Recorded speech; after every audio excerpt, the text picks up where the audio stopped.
The class is the building block of objects in any object-oriented language. In C++, classes are both simple and incredibly powerful. This is a simple class. It starts here and it ends there. It carries one integer data member and two function members. The main distinction between a class and a struct is that members default to private in a class while they default to public in a struct.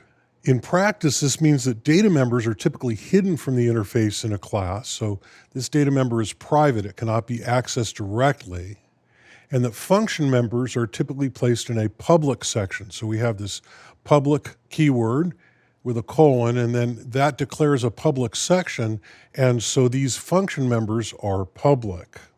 The function members serve as the interface for interacting with objects made from the class. And so that allows the object to set the value and get the value of the private data member. So the main purpose of this class is to encapsulate the integer.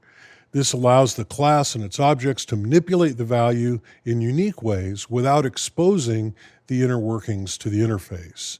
Encapsulation is a primary function of object-oriented programming.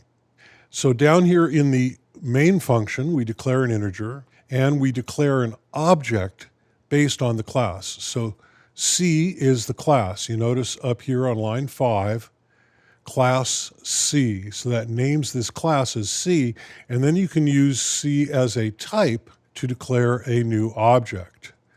So O1 is an object of type class C. And then we use the setValue member function to set the value of the object. And you notice we have this same dot notation that we used with a structure.